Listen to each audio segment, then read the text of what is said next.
Black Star Network is here. Oh, no punches! I'm real revolutionary right now. Support this man, Black Media. He makes sure that our stories are told. Thank you for being the voice of Black America, Roland. Stay black. I love y'all. All momentum we have now, we have to keep this going. The video looks phenomenal. See, there's a difference between Black Star Network and Black-owned media and something like CNN. You can't be Black-owned media and be scared. It's time to be smart. Bring your eyeballs home. You dig?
Today is Wednesday, May 10th, 2023. Coming up on Roland Martin Unfiltered, streaming live on the Black Star Network. A standoff in the Mississippi courtroom as Republicans in that state want to expand this Capitol complex that really covers where all the white folks in Jackson, Mississippi live.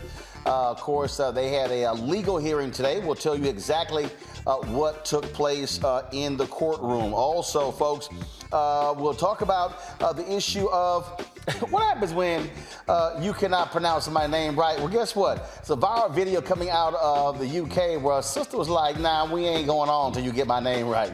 So we're going to show you that video as well. Also, I can't stand when the Washington, D.C. reporters ask stupid questions and they haven't even read the damn bill, but they want an answer. Damn, President Joe Biden just embarrassed a White House reporter. Wait till we show you that video. Also, folks, the African American Mayors Association, they've got a new president. She'll join us to talk about what her priorities are going to be. Also, we got a new show on the Black Star Network. Dee Barnes will join us to talk about her life, being, of course, a hip-hop pioneer, and what's in store. Plus, lion-ass George Santos. He got arrested today, and he said, I ain't quitting. Don't worry about it. You going to prison, though. We'll tell you all about it. It's time to bring the funk on Roland Martin Unfiltered on the Black Star Network. Let's go. He's got it. Whatever the miss, he's on it. Whatever it is, he's got the scoop, the fact, the find. And when it breaks, he's right on time, and it's rolling. Best believe he's knowing. Putting it down from sports to news to politics. With entertainment just for kicks, he's rolling. It's on go, y'all. It's Roland Martin, yeah. Rolling with Roland now. He's funk, he's fresh, he's real, the best, you know he's Roland Martin now.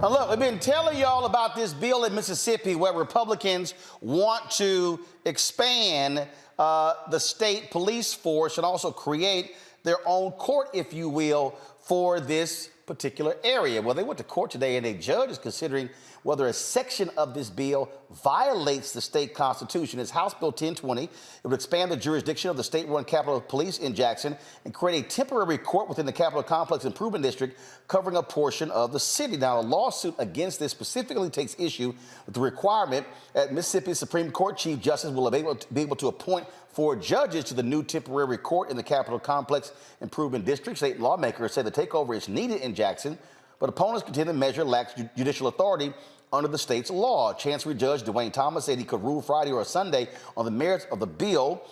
Blake Feldman is Impact Policy Counsel for the Mississippi Center for Justice. He joins me now from Jackson. All right, Blake, here's what's crazy about this here.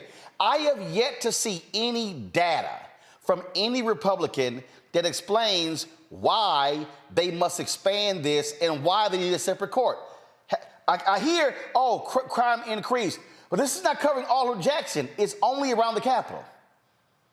Right. So actually, what we're challenging is this new CCID court as an illegitimate court, but also throughout the state of Mississippi, you have circuit courts.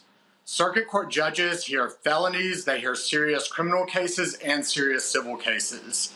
They are elected. All residents of all 82 counties in Mississippi get to elect their circuit court judges.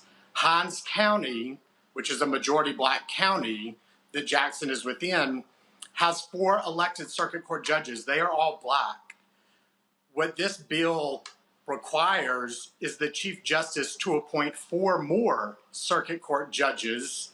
So instead of tens of thousands of majority black electorate choosing their own judiciary, unlike the other 81 counties, in Hinds, the white Chief Justice of the Supreme Court will be able to choose by himself 4. That would be half of the circuit court bench. So that is those 4 temporary appointments that we are challenging. But like you said, on top of that, this bill has created this new Capital Complex Improvement District court. It's an illegitimate court. It's not an inferior court, which is what the state is trying to argue. And this would be where misdemeanor cases are held.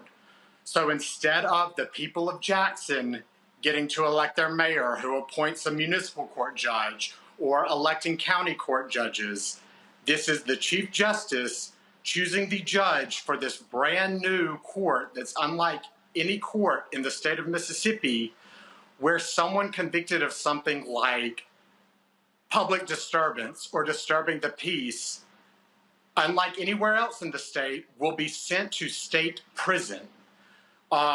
So for especially Black residents of Jackson who have heard oral stories and oral history of the civil rights movement and what they did to people charged with disturbance of the peace, being sent to Parchman, 1020 says if you're convicted of those minor offenses in this brand new court with a judge appointed by the white Chief Justice and prosecutors appointed by the white Attorney General, you will be sent to the Mississippi Department of Corrections. Okay, but here's what is still crazy to me. Okay, so they claim that this is needed because of dramatic increase in crime.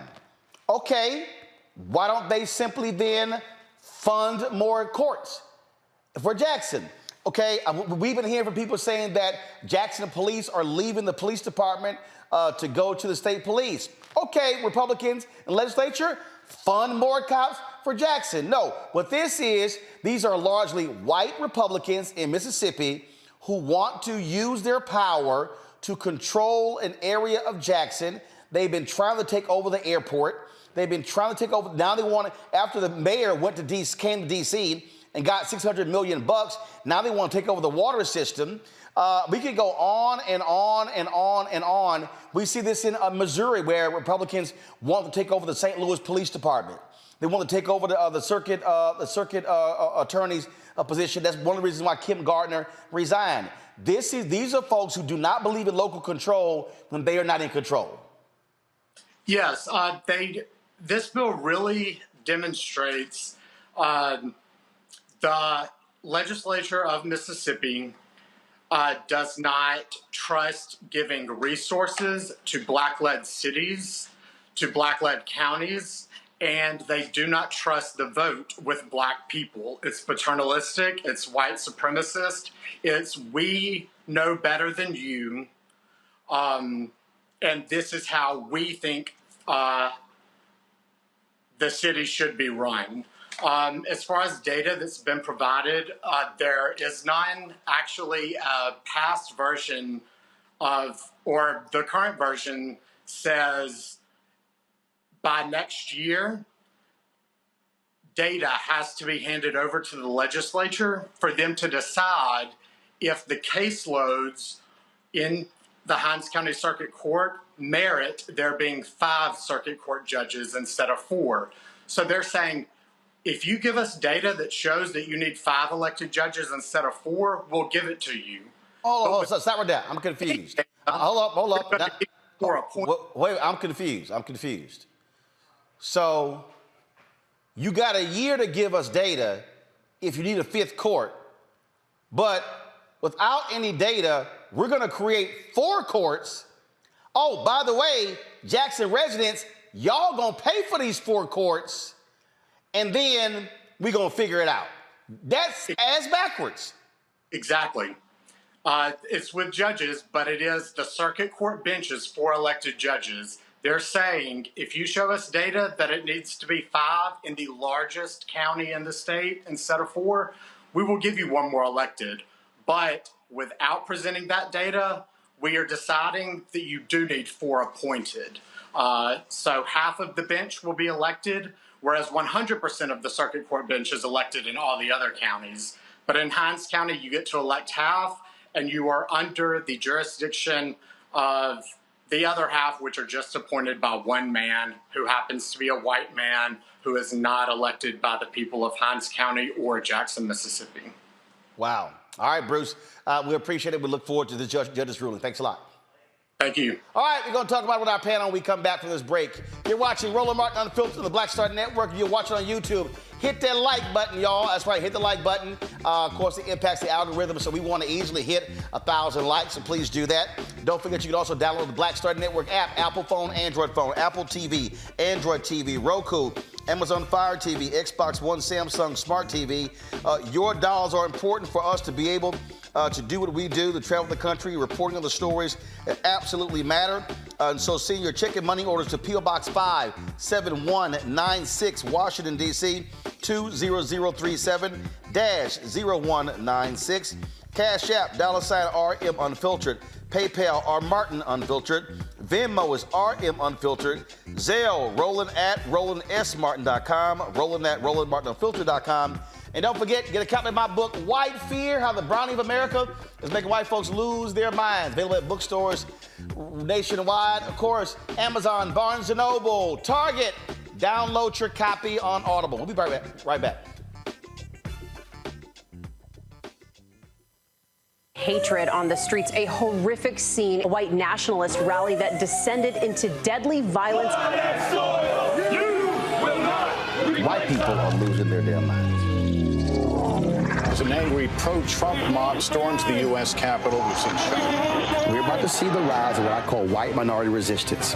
We have seen white folks in this country who simply cannot tolerate black folks voting. I think what we're seeing is the inevitable result of violent denial. This is part of American history. Every time that people of color have made progress, whether real or symbolic, there has been what Carol Anderson at Emory University calls white rage as a backlash. This is the rise of the Proud Boys and the Boogaloo Boys. America, there's going to be more of this. Here's all the Proud Boys, guys. This country is getting increasingly racist in its behaviors and its attitudes because of the fear of white people. The fear that they're taking our jobs, they're taking our resources, they're taking our women. This is white fear.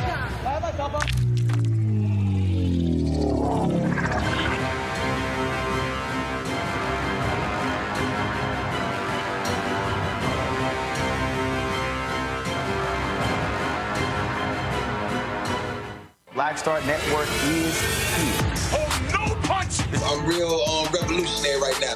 Thank you for being the voice of Black America. All momentum we have now, we have to keep this going. The video looks phenomenal. See, this difference between Black Star Network and black-owned media and something like CNN. You can't be black-owned media and be scared. It's time to be smart. Bring your eyeballs home. You dig? Hi, I'm Gavin Houston. Hi, I'm Carl Payne. Hey, what's up, y'all? It's your boy Jacob Lattimore, and you're now watching Roland Martin right now.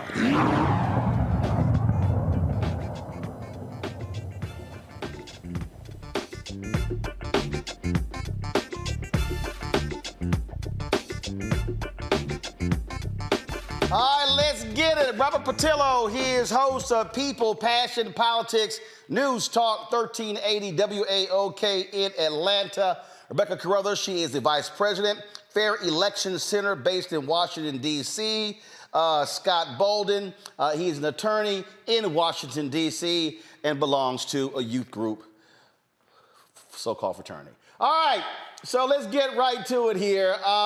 Scott, I guess I'll start with the Kappa. Look, let's just be real clear.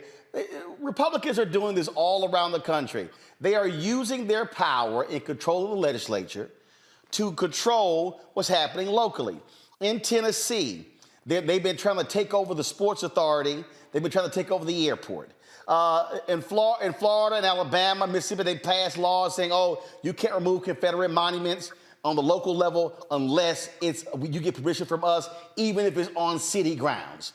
We see what's happening, how Texas is trying to pass laws specifically for Harris County and not the other 253 counties in Texas. That's what Republicans are doing right here in Mississippi. Yeah, Roland, I can't get past what you're wearing on the show tonight. I got a white cape that I can share with you. What? A really white one, too. First of all, a Kappa Step show I had 30 years ago. That will never be, you will never see me with a red cape No, it's a white cape. It's a white cape. Well, but anyway, but trust me, I'll rock that at the Delta convention, where that's the only red and white that I respect. In any event, let me tell you what I think is really going on here. I think you're right about the legislature's trying to do this on the Republican side, but Hinds County feels like this is an experiment the Republican legislature and the Republican governor are going to try out.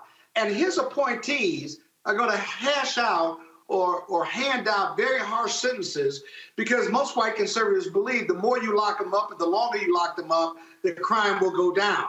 That's why they want those statistics. The reality is Washington, D.C. has some of the highest lockup rates in the country, and yet crime continues to flow. Locking people up forever is not the answer. But secondly, there are other majority black counties in Mississippi, I presume, and if this idea works in Hinds County, look for the legislature to try to expand it on these appointed judges, on people they know are going to sentence bad actors the way they want them sentenced, as a means of campaigning on, we shut crime down by appointing judges versus letting black people elect them. I think really underlying that's what's going on. And if it is, that's even more dangerous than what you're talking about. See, Rebecca, one of the reasons why these white Republicans in Mississippi can do this is because of the shameful actions of the U.S. Supreme Court in invalidating Section 4 of the Voting Rights Act and the Shelby v. Holder decision.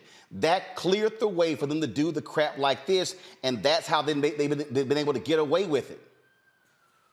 You know, Roland, there's two things that are going on. I've spoke about it on the show before, is that what we're witnessing is American apartheid.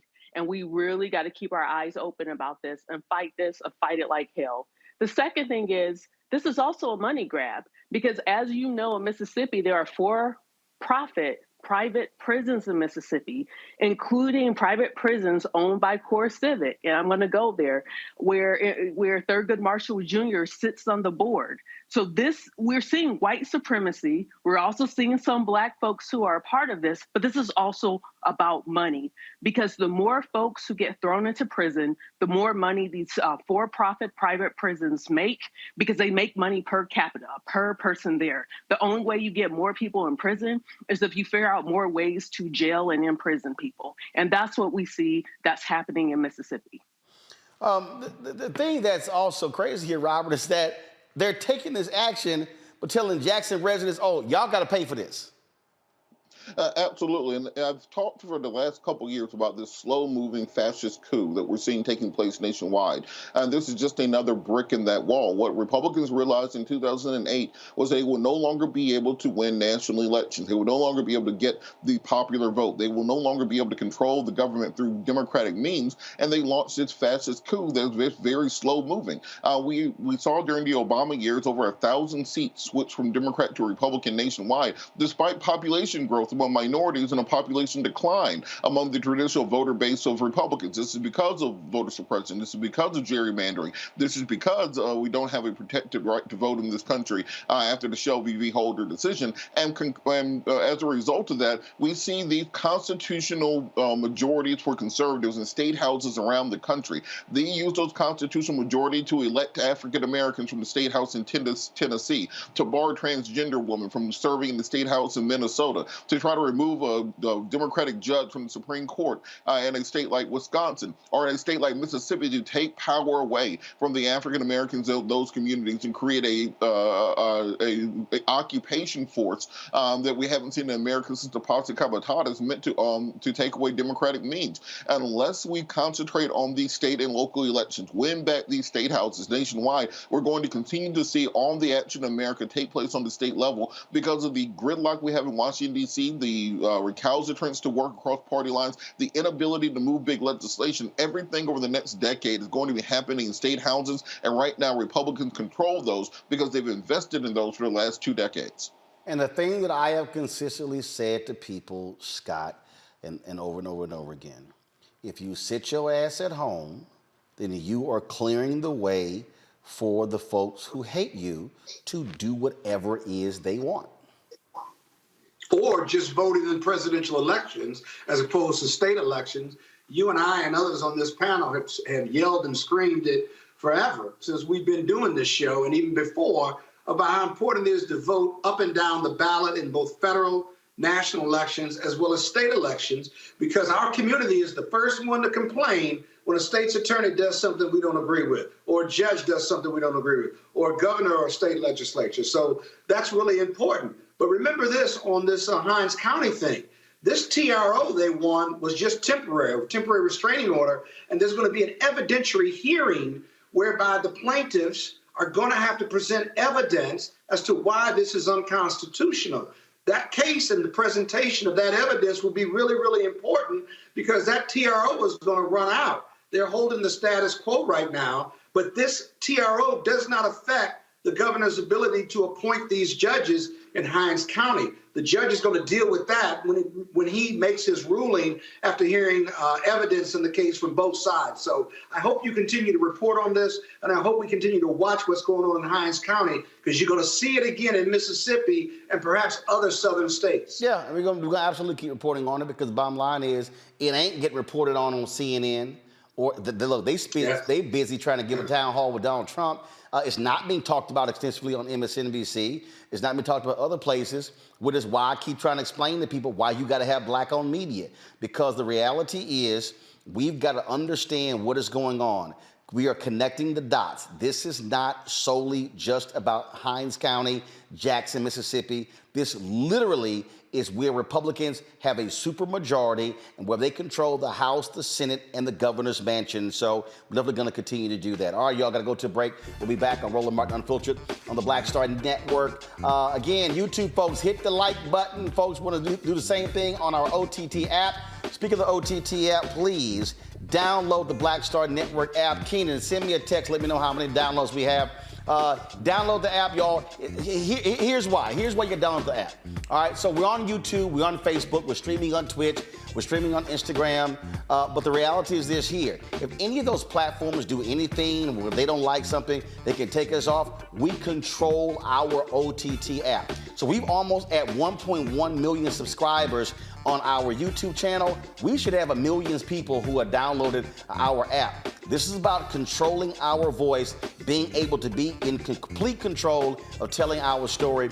So all of you who are watching right now, download the Black Star Network app on all your devices. And we're on all of them. Apple phone, Android phone, Apple TV, Android TV, Roku, Amazon Fire TV, Xbox One, Samsung Smart TV. And y'all, it's no cost. It's free. All you got to do is sign up with an email. It is no cost at all. So please do so. And don't forget, your dollars are critically important. We are fighting the fight when it comes to advertisers. I saw a story the other day where 40 major advertisers have returned to Fox News at 8 p.m. since they got rid of Tucker Carlson. P&G, Allstate, and others. So I guess if they can advertise on Fox News, they can advertise on this show. My folks are reaching out to them as we speak, but we still need your support. Everybody who gives during the show, I'm going to give you a shout out during the show as well, live on the air. And so checking money orders, P.O. Box 57196, Washington, D.C., 20037-0196. Cash App, $RM Unfiltered, PayPal, R Martin Unfiltered. Venmo is RM Unfiltered. Zelle, Roland at RolandSMartin.com. Roland at RolandMartinUnfiltered.com. And be sure to get a copy of my book, White Fear, How the Browning of America is Making White Folks Lose Their Minds. Available bookstores nationwide. Download on Audible. I'll be right back. That was a pivotal time. I remember Kevin Hart telling me that. He's like, man, what you doing, man? You got to stay on stage. And I was like, yeah, well, I'm young, thinking, I'm good. And he was absolutely right. What show did you have at the time? This was one-on-one. Got it. During that time. So you're doing one-on-one, going great, you making money, you like... I'm like, I don't need to leave. I don't need to leave from, Wednesday, Thursday to Sunday. I didn't want to do that. It was just like, I'm going to stay here. Or I didn't want to finish work Friday, fly out, go do a gig Saturday, Sunday. I was like, I don't have to do that. And I lost a little bit of that hunger that I had in New York. I would hit all the clubs, run around. Sometimes me and Chappelle or me and this one or that one, we'd go to the Comedy Cellar at 1 in the morning and I mean, that was our life. We loved it. You know, you do 2 shows in Manhattan, go to Brooklyn, leave Brooklyn, go to Queens, go to Jersey. And I got complacent. I was like, I got this money, I'm good. I don't need to go chase that, because that money wasn't at the same level that I was making, but what I was missing was that training. Yes. Was that. And it wasn't the money. It was the money. You know, it was that's what I needed.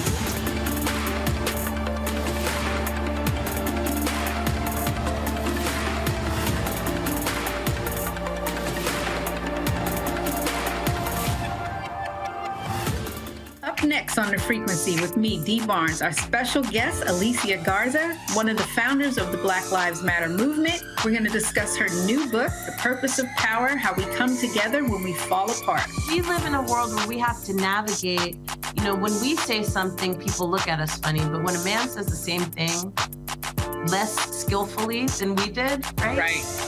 Everybody flocks towards what they said, even though it was your idea. Right here on The Frequency on the Black Star Network.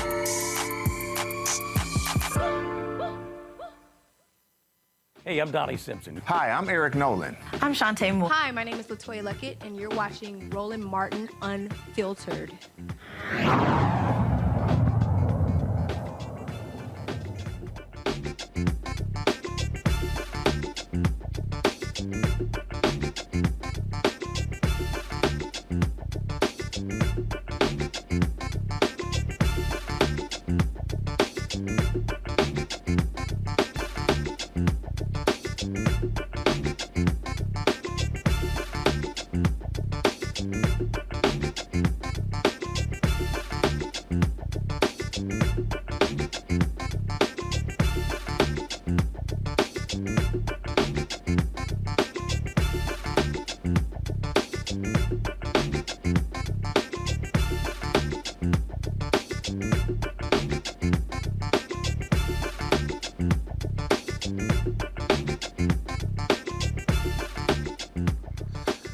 Now, George Santos, elected a Republican from Long Island. Y'all, I don't even think his name is George. He been lying about everything. Well, guess what? Homie got hit with 13 13 counts, turned himself in today, was arrested, had a news conference where he was defiant.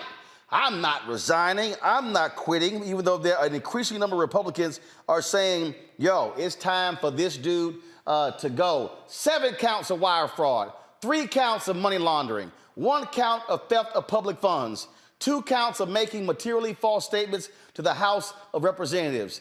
Punk-ass Kevin McCarthy says, oh, no, he's gonna stay in until he's indicted, but until he's convicted. Really, dude? Really? Talk about weak. They had a crazy, insane news conference today. Listen to this nutcase talking today outside the courthouse. The reality is it's a witch hunt, because it makes no sense that in 4 months, 5 months, I'm indicted.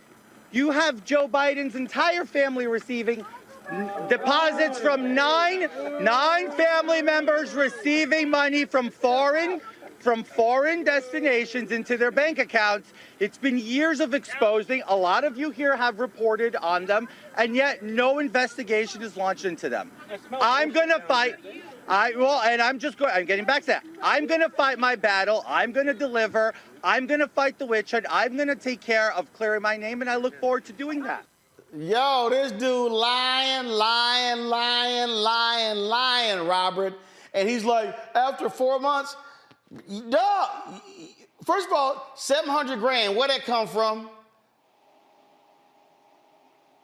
Well, look, Roland, this is one of the big things that Plato warned us about in the Republic when discussing the descent of democracy into tyranny, that when you have the rise of demagoguery over the conceptualization of veracity, at some point in time, anyone who's a skillful orator or actor can deceive the public. And this is one of the weaknesses of our democratic system. There's absolutely no check and balance on somebody who lies their way into office, as we've seen. If you have a weak House leader, someone like Kevin McCarthy, who's holding gone by the slimmest of majorities. Who knows if George Santos steps down from office, then that seat will more than likely go to a Democrat, that it will weaken his hold on power, is willing to sell himself out to the lowest common denominator. And the fact that we have a political system now where you can hear the echoes of Trump in every corrupt politician in this country.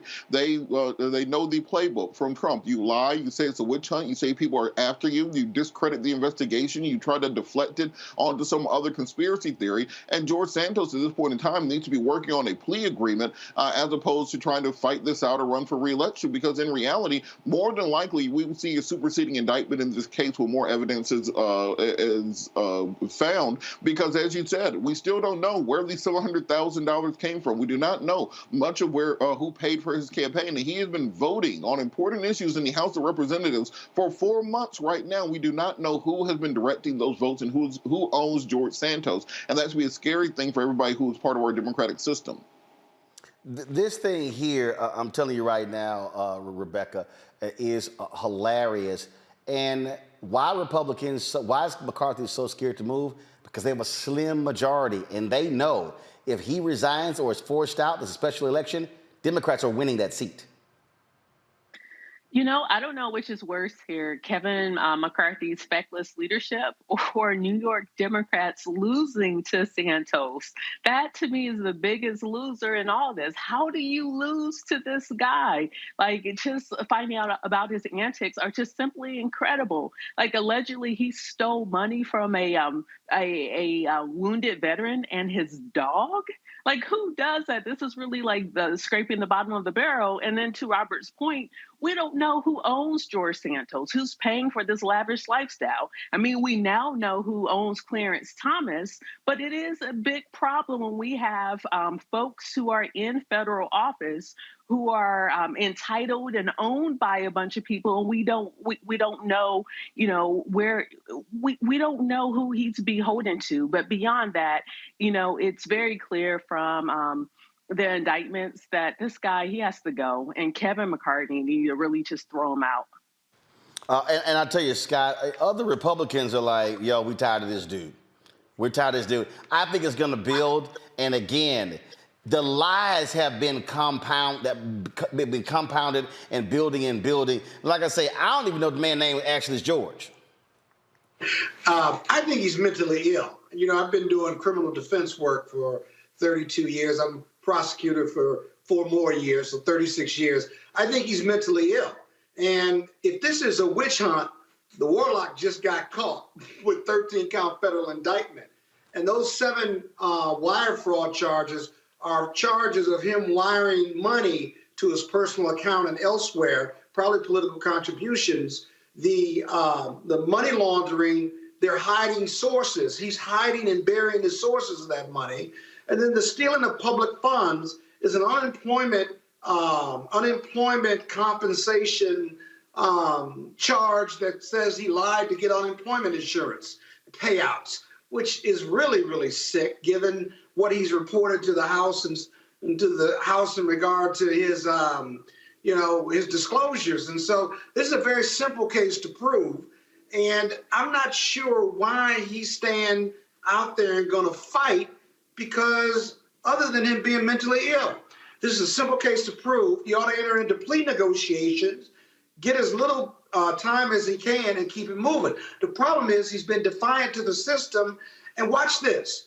He would never have been charged. He would never have been charged if he had just not only admitted that he lied, and he has admitted, he's an admitted liar already, but if he just withdrew from the race or stepped down from Congress when it came out. He would never have been charged by the government. When you stay in and self-perpetuate this fraudulent behavior, you're inviting the government, especially the DOJ or U.S. Attorney, to indict you, to investigate you. You're almost begging them, please come get me, because I can't save myself from myself. And that's really what's going on here. Well, we'll see exactly what they're doing. I got to ask y'all this here.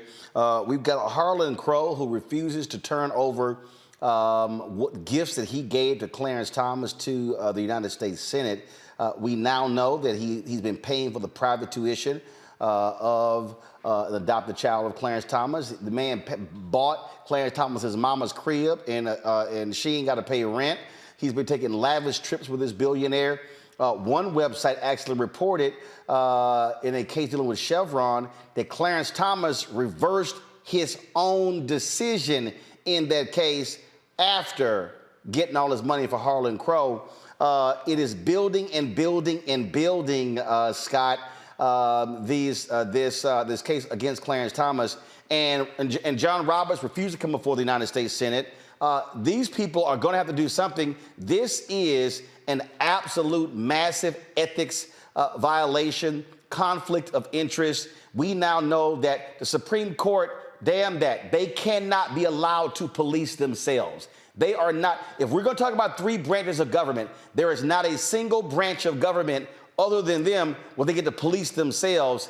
These folks need to be under far more scrutiny, and they need to be having a hell of a lot more, frankly, ethics rules in place than even the executive branch or the legislative branch.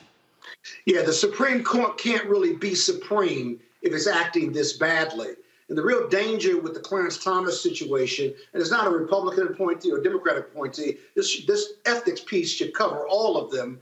And Roberts ought to come up with some ethical guidelines, and we ought to figure out whether the ABA or DOJ can police those guidelines. But here's the danger in Harlan Crow, though, because Harlan Crow may not have anything pending before the Supreme Court, but you don't know whose interest Harlan Crow is representing by disclosing, by giving these gifts and investing these monies and adding value to Clarence Thomas's life. And by the way, has Clarence Thomas reported these gifts or this income or any of these transactions on his taxes? That's the real question to ask, because whether he had to report them or not as part of some ethical review or document, which doesn't exist, has he reported on his taxes? And so Roberts has got to come up with something, because this is bringing disgrace on the Supreme Court. And if we can't believe, only 50% of Americans in some recent polling believe that the Supreme Court makes sense, or the Supreme Court is the supreme determiner of the law, and they have confidence in it. Now you're losing something worse on the democracy, because you got politics in the legislature and the executive branch, yeah, but this isn't a political branch of the government. This is supposed to be bigger, better, brighter, and uphold the law, because we follow the law, right? If we stop following the law, we have anarchy. And so this is a bigger problem for the Supreme Court. It's very credibility, which is the linchpin for our democracy. They got to get it fixed. Well, go to my iPad. Senator Ron Wyden of Oregon, this is what he said. This is from a political story. He said, although Thomas neglected to report the gifts on his annual disclosure forms, Wyden argued they were substantial enough that Crow would have been obligated to report them on his annual gift tax returns to the IRS. Rebecca, and so this billionaire, oh yeah, I'm not answering y'all questions. Wyden's right. Now, you don't get to just blow off a Senate committee just because you're rich. You know, what's really interesting in this is not only does Arlen have to deal with the gift taxes, but Clarence Thomas might have to deal with the gift taxes on the receiving end as well. You know, I think Justice Roberts is in quite a quandary. I personally think that if this was just Clarence Thomas running amok ethically on the Supreme Court, they would have been cut Clarence Thomas, and, you know, Clarence Thomas would have been on his way out. I suspect that this is a larger issue on the Supreme Court. There are questions around Brett Kavanaugh and some of the debts that were paid off for him, and substantial debts, debts that his salary that he was making prior to joining the court simply didn't make sense, those that he could afford to personally pay off those debts. Those questions came up during the confirmation hearings. Those questions have lingered since he's been on the court. So I think Roberts is having a quandary here, because it may be more than just Thomas who have these ethical issues. Bottom line, Robert, is look, you are unelected. You are appointed for life.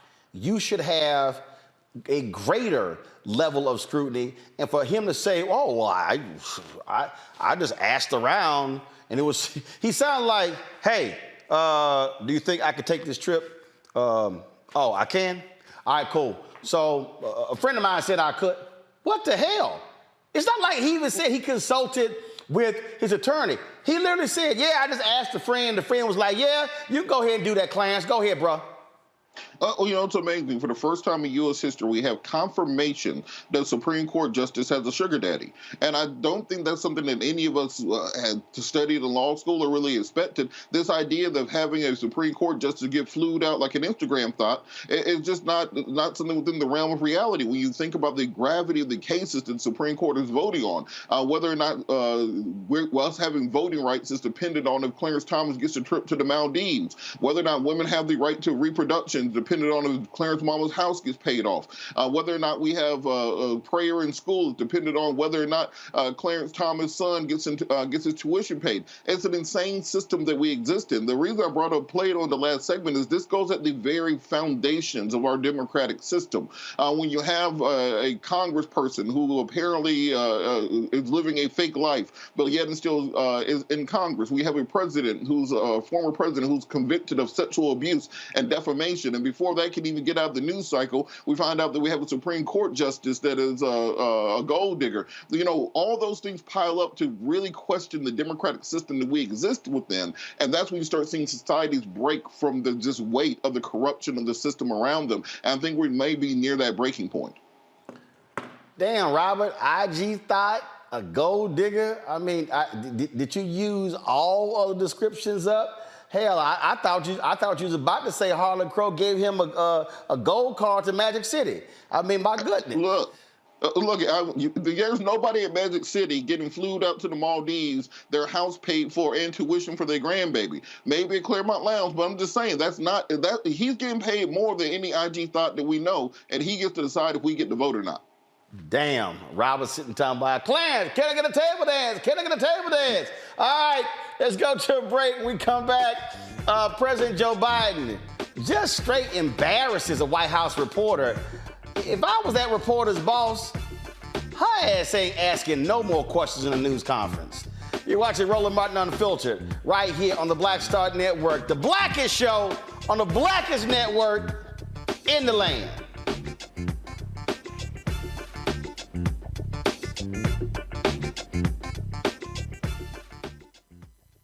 When you talk about blackness and what happens in black culture, we're about covering these things that matter to us, speaking to our issues and concerns. This is a genuine people-powered movement. There's a lot of stuff that we're not getting. You get it, and you spread the word. We wish to plead our own cause. Too long have others spoken for us. We cannot tell our own story if we can't pay for it. This is about covering us. Invest in black-owned media. Your dollars matter. We don't have to keep asking them to cover our stuff. So please support us in what we do, folks. We want to hit 2,000 people, $50 this month, raise $100,000. We're behind 100,000, so we want to hit that. Y'all money makes this possible. Check some money orders. Go to P.O. Box 57196, Washington, D.C. 20037-0196. The Cash App is $RM Unfiltered. PayPal is R Martin Unfiltered. Venmo is RM Unfiltered. Zelle is Roland at RolandSMartin.com. Hi, I'm Dr. Jackie Hood Martin, and I have a question for you. Ever feel as if your life is teetering and the weight and pressure of the world is consistently on your shoulders? Well, let me tell you, living a balanced life isn't easy. Join me each Tuesday on Black Star Network for A Balanced Life with Dr. Jackie. We'll laugh together, cry together, pull ourselves together, and cheer each other on. So join me for new shows each Tuesday on Black Star Network, A Balanced Life with Dr. Jackie.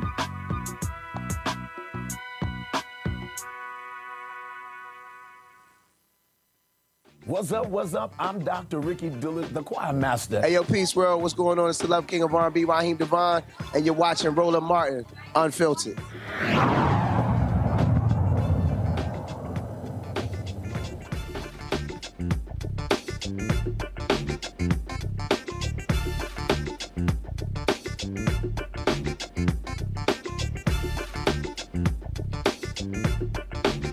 All right, so yesterday, I hope y'all saw on our YouTube channel Well, I just torched this dumbass black conservative named David Lowry, who came on here. He ain't have no facts. He didn't read nothing. Hell, he didn't even look at no pictures to understand what the hell he was talking about. And I just cannot stand when people say stuff and they don't even bother to read something before they open their damn mouth.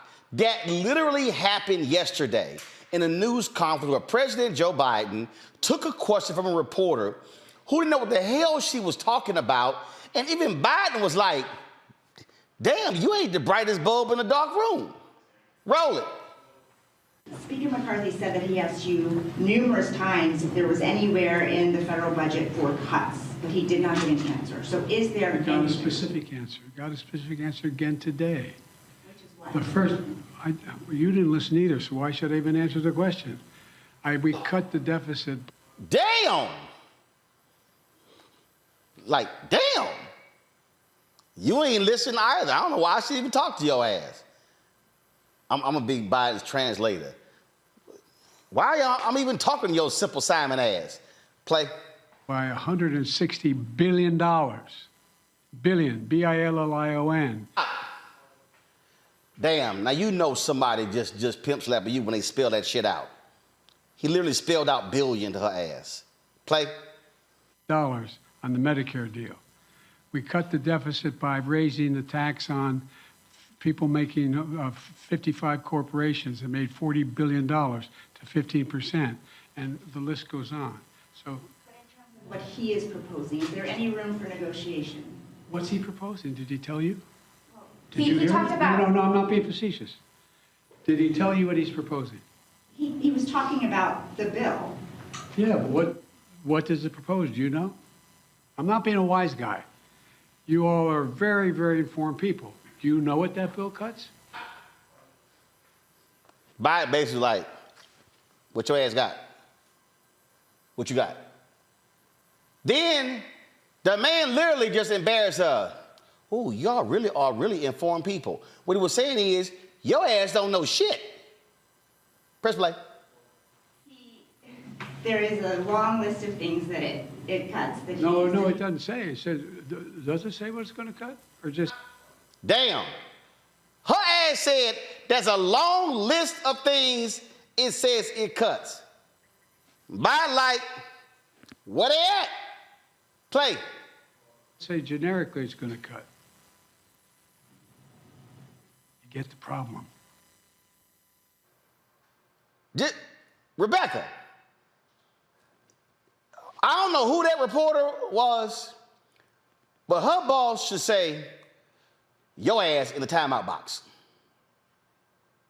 You know, I don't understand why reporters ask questions that they don't already know the answer to. Like, to me, and that's the first thing. The second thing is, don't carry any other person's water. Just because you heard someone summarize something and you don't take that as fact. Do your own research. And Biden was right here. You know, what she was asserting, what she was carrying forth, what she heard from the speaker was inaccurate. And he embarrassed her. So, you know, I hope her editor has a really good, long conversation with her about she really needs to do research, you know, before asking the president of the United States a question that simply is not so, that's based upon a faulty premise. See, Robert, this is the bullshit that happens all the time in this city. They'll be at the White House, go, some people are saying, and I love it when they go, who? Can you name them? Who some people? What they say. You should not, see, that's why, there's a reason why, now see, Robert, you know, I guess because you love your guns, these black Republicans love to come on when you guest host, because they not going to bring their asses on here when I'm here, because the bottom line is, they lying. And what they're not used to, first of all, journalists who actually read stuff, who can also recite it to him in real time. Well, this was Biden's way of saying, don't ask me no damn question about what's in the bill when there's nothing in the bill. And so when she's like, it's a host of cuts, he's like, what? She couldn't even answer it. So even she didn't do her job by saying, McCarthy, show us a copy of your bill so we can actually know what you're proposing cutting. Well, this is part of the problem with the way Republicans have tried to paint Joe Biden over the course of the last couple of years by having this idea of Sleepy Joe, this, dementia Joe, some guy who's barely standing up, can barely get by. They forget that Joe Biden is still sharp and still much smarter than many of them. And because of that, he can go toe-to-toe with many of these reporters. And I think that this is one of the things the White House comms teams needs to be to get together on, because quite frankly, we're talking about this right here. How many other networks are talking about this from today? How many surrogates from the Biden administration or from the Biden campaign team are out putting out talking points on this, sharing the clip online? In the last week or so, we have Joe Biden proposing a very reasonable budget, trying to maintain our debt rating across the world. At the same time, you got Donald Trump getting convicted. You got George Santos getting arrested, and we find out about Clarence Thomas's sugar daddy. The White House needs to have a better way of carrying their message forward to the American people. You shouldn't have to go look for the message. There should be somebody from the White House right here on this show right now talking about this moment.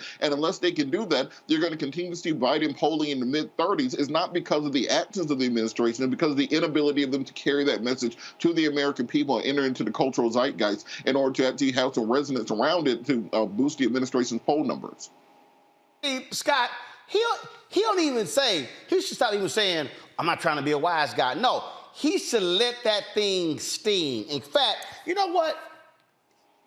If there's somebody who Biden should be watching every night, Scott, I think President Biden, before he does a news conference, should watch this. Let's see if I can get it. Get down on the case now. Yes, what is it? Mr. President. Yeah, what?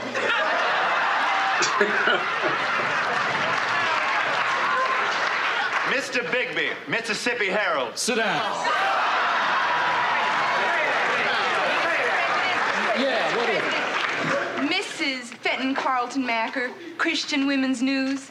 Mr. President, since you've become president, you've been seen and photographed on the arms of white women. Quite frankly, sir, you've been courting an awful lot of white women. Will this continue?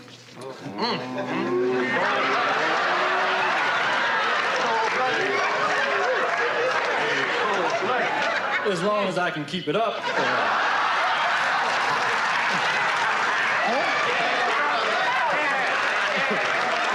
At some point, Scott, he's got to say, I'm sick of this shit. I ain't dealing with this nonsense. And you got to just go ahead and do that when you keep getting asked stupid stuff. The greatest. Let's not forget that Richard Pryor was the greatest. He just proved it there. Every week I'm on some network defending Joe Biden, and the Republican narrative, political narrative is that he's old, he's slow, he's not sharp, he's got all these gaffes. And if you heard his presentation today in, I want to say Hawaii or wherever he was, in Ohio somewhere, I can't remember. He gave a speech at a press conference. This clip that you just ran, where he's breaking down the budget, this is an extremely intelligent man with a lot of wisdom, a lot of experience. And sure, he's 80 years old, or maybe 82 when he wins again. But I got to tell you, I'll take Joe Biden's wisdom and experience and his knowledge and experience of the budget, as well as international affairs and all that he's done for this country over whatever the Republican Party has to offer. And that's just simply not much compared to him. He's a humanly decent man. He's super smart, still sharp. And he just showed you in that clip you showed, as well as his speech and press conference today, that he's sharp as ever. I mean, I have gaffes when I present, and I'm 60 years old, so I don't think it makes a difference whether you're 80 or 60, but he's an incredibly competent president, gets a lot done, and regardless of what the Republicans throw at him, his excellence manifests itself every day. And so that's why he's going to get reelected again, I think. Oh, well, that's nice, but I don't have no gaffes. So, I mean, maybe you can play. Put time on your own show. What are you talking? No, I ain't. I'm just saying. Time. I'm just saying you might want to prepare more. You You might want to pull. You missed your cue about 5 shows ago. I never said anything about it. You may want to put a little extra work in. And remember, I set the cues. See? Don't let me have to remind you who your daddy is. All right. Well, maybe it was a couple of years ago. Remember, Alpha's your daddy. Bow down. That's right. So don't get started. All right, gotta go to break. We come back. We're gonna talk to the new president of the African American Mayors Association, Dee Barnes, the hip hop pioneer and journalist. There's a new show on the Black Star Network. We're talking to her and a black tech company. We'll also be talking to them in the next hour. So jam-packed hour. Y'all stick around. We got some great stuff for you. Ain't no show like us. Y'all don't have to waste y'all time watching MSNBC, CNN, Fox News, ABC, CBS, NBC. Look, if y'all look at, Henry, give me the panel. Y'all ain't gonna see this many black people at one time on any of these networks unless somebody black gets arrested. It ain't gonna happen. So y'all know how it is. And so we break it down, we keep it real, we keep it honest. That's why we need y'all on the YouTube channel. Hit the like button. I see several thousand y'all on there. We should have several thousand likes right now. Download the Black Star Network app, Apple phone, Android phone, Apple TV, Android TV, Roku, Amazon Fire TV, Xbox One, Samsung Smart TV. Also support us by joining our Bring the Funk fan club. Our goal is to get 20,000 of our fans contributing on average $50 a year. That's $4.19 a month, 13 cents a day. It'll raise $1 million. That's critically important for us to keep doing what we do. So please support us. Check and money orders, P.O. Box 57196, Washington, D.C., 20037-0196. Cash App, $RM Unfiltered. PayPal, R Martin Unfiltered. Venmo is RM Unfiltered. Zelle, Roland at RolandSMartin.com. Roland at RolandMartinUnfiltered.com. We'll be right back.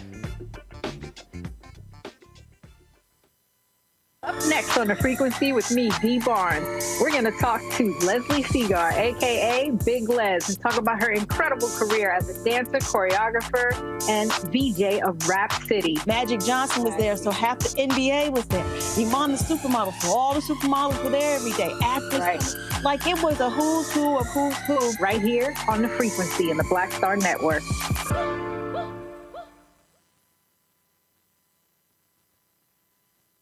Next on The Black Table with me, Greg Carr, we look at one of the most influential and prominent Black Americans of the 20th century. His work literally changed the world. Among other things, he played a major role in creating the United Nations. He was the first African American and first person of color to win the Nobel Peace Prize. And yet today, he is hardly a household name. We're talking, of course, about Ralph J. Bunche. A new book refers to him as the absolutely indispensable man. His lifelong interest and passion in racial justice, specifically in the form of colonialism. And he saw his work as an activist and advocate for the Black community here in the United States as just the other side of the coin of his work trying to roll back European empire in Africa. Author Cal Rostiala will join us to share his incredible story. That's on the next Black Table, here on the Black Star Network. This is Judge Mathis. What's going on, everybody? It's your boy, Mac Wild. Hey, what's up, y'all? It's your boy, Jacob Lattimore, and you're now watching Roland Martin right now.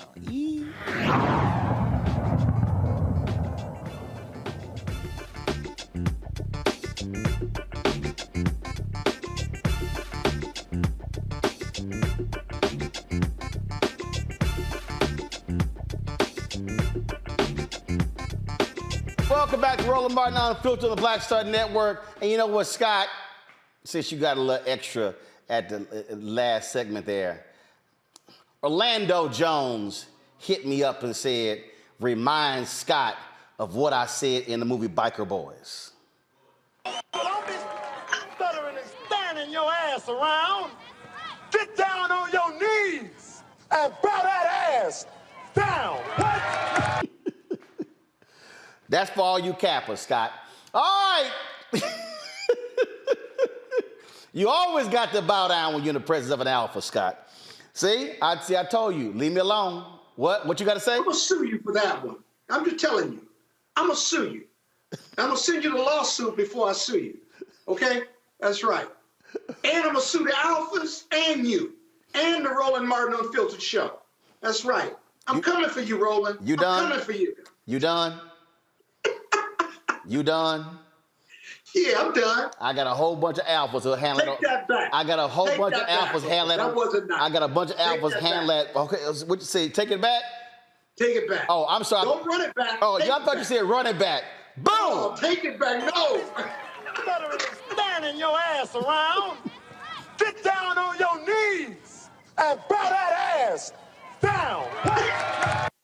All right. Since you want to run it back, that's how we do it. Take it back. That's how we do it. All right, enough of that. All right, let's get to it, y'all. A couple of weeks ago, the African American Mayor Association, they were in town for their national conference. My alpha brother, the mayor of Arkansas, Scott, is the outgoing president.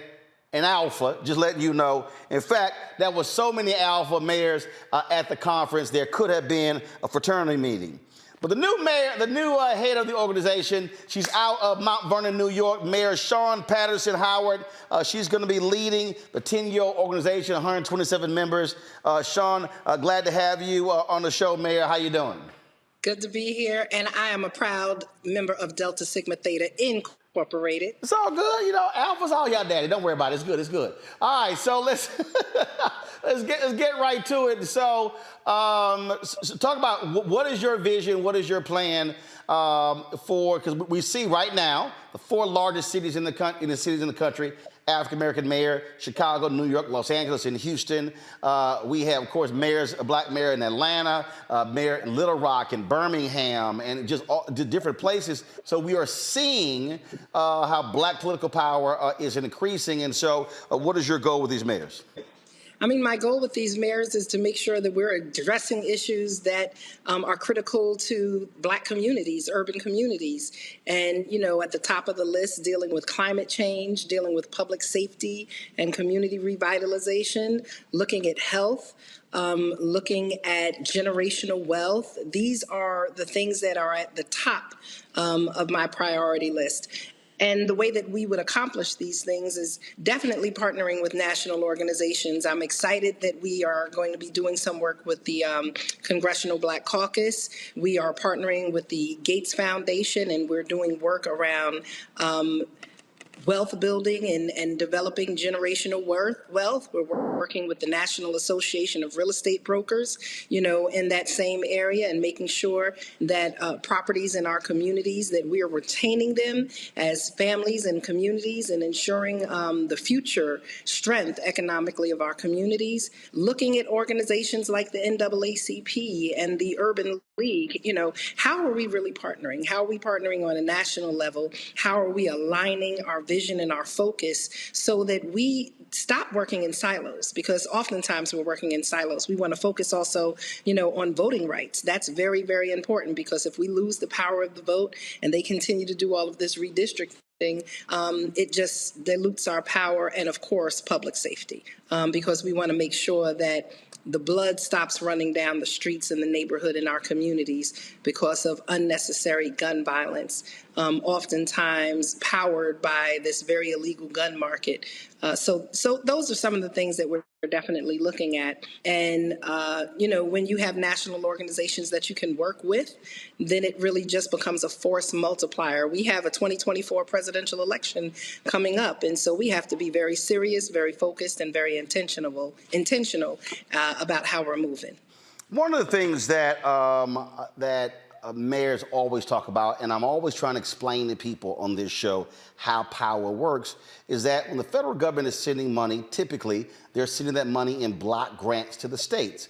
Well, here's part of the problem. In many of these states where we have black mayors, you've got Republican governors, and they're not being sending that money to the states. And so one of the things that black mayors, the AAMA, has been demanding or pushing the Biden-Harris administration is to bypass the states and send the money directly to the cities if they want to impact the people. Absolutely. That's what we did with American Rescue Plan money. We sat with members of the Biden-Harris administration, and we, just to the very point that you made, if you send it to the governors, it's not going to come here. One of the points, Houston and Dallas were hit hard by, climate incidents a few years ago, and Texas received a whole bunch of money. None of that money made it to Houston and Dallas. Right, and those are largely black cities led by black mayors, and so we know that if the monies continue just to go to the governors, you're not going to see that money in the communities. And mayors are the ones that have to answer for the challenges in the community. They're the ones who can get the money directly to the needs that will impact their residents the most. And so getting money stuck at the state level is not good. Look, I'm in New York and we have a Democratic governor, but I feel as a mayor that I still know how my community needs to spend their money. And I definitely still advocate, even in communities and states where there are Democratic governors, that the money still goes to mayors. Mayors are boots on the ground. We are the first line of government. We are the ones who have to answer to the people the most, and they have access to us. And so we should definitely have the leading say in how monies that are allocated by the federal government for our communities are spent. All right, questions from our panel. Rebecca, you're first. What's your question for Mayor Sean? Thank you, Mayor. There's a growing narrative that crime is on an uptick in the country, and that is centered around urban areas and largely in cities. What types of support do our mayors need in order to make sure that we're stemming the increase in crime? And that's me also assuming that, yes, there is an increase in crime that's happening in our cities all across the country. And like you said, that's assuming that there is an increase in crime. Actually, in a lot of our urban communities, we're seeing a decrease in violent crime. Unfortunately, what we see is over-reporting of crime, and even the Post, which is not necessarily a friend, the New York Post is not necessarily a friend of urban communities. They spoke about, and the Times spoke about, how there is a lot of over-reporting of crime. And so there's about a 400% increase in reporting of crime. We saw 4 homicides in my community last year. They were all solved. We usually see anywhere between 6 and 10, so that is a decrease. This year we've seen 3 so far. The big challenge is that they're younger people. And so we have to definitely deal with the narrative that's being pushed. But then there is real crime that is happening. And so partnering with the African American mayors, the National League of Cities, working with organizations like Cities United that really focuses on understanding that violence is a public health issue. And so needing people like violence interrupters. So we have violence interrupters in our community. We call them SNUG. And these are people who were justice involved, who are now out on the streets as outreach workers, connecting with those who are the most violent or potentially the most violent in our community, to mentor them, to provide them with case management. It's a real holistic view and holistic approach to reducing crime in our communities. Education, jobs, job training, living wage jobs, working with them around mental health issues. A lot of these young people on the streets who are involved in criminal activities also experience a lot of trauma. And so we know that policing by itself has never deterred crime and stopped crime in communities. And so we definitely have to take a comprehensive approach to violence in our communities, very, very similar to what we did with COVID. When COVID came, everyone stopped what they were doing. They really focused, and you had everyone from DPW and police to hospitals to schools to neighborhood associations really focusing on how to keep our communities healthy. Well, that's the same thing that we have to do. Neighborhood watches have to come back again, but we have to train them and educate them. We're bringing back in Mount Vernon the peacekeepers. We've spoken to the church and some of the guys in the neighborhood and say, look, you know, this has to be done for us, by us. Remember FUBU back in the day? And so if we don't want over-policing of our communities, then we have to also get out here and walk the streets and not be afraid to engage the young men and women in our communities. We have to be serious about job training and education so that they can have living wage jobs, because you can help people walk away from a life of crime, but if they don't have any way to take care of themselves and their families, they're going to find themselves back in street level activity. So it has to be much more.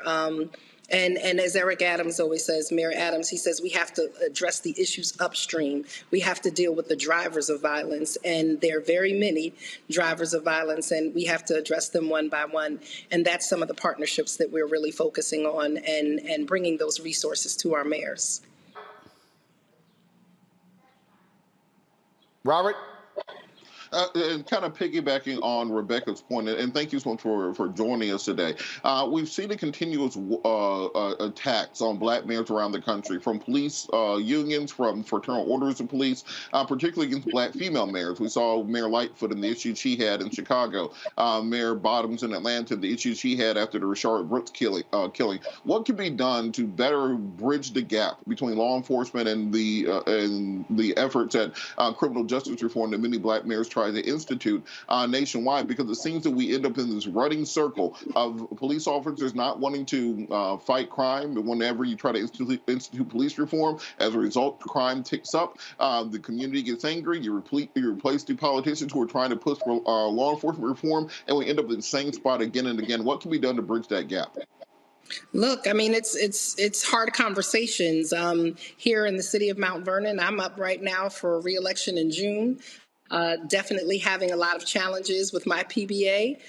New York was definitely a criminal justice reform state. No more stop and frisk, changing in bail reform and discovery laws. And so we saw some of the same things. We saw kind of the blue flu, not necessarily people not coming to work, but not writing tickets and doing things of that nature. Also in a lot of urban areas, like my community, we're behind and we pay our police officers less.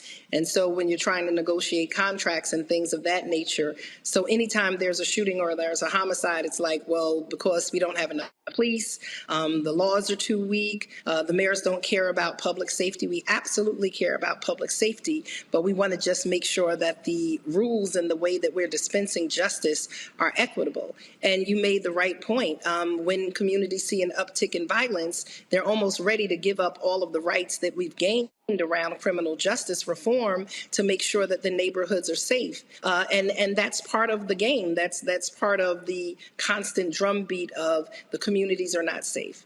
And so when you're also looking at 24-hour news cycles and people are also looking at social media, if a shooting happens in Atlanta, then people in Mount Vernon are feeling it. They're like, there's just a constant feeling of unsafety. It doesn't have to even be violence happening in your community. They just look at it happening in any urban area and they're feeling it. I have parents who are saying we need SROs in the school. While we support SROs in the school, right now we don't have it in our budget. We don't have it available.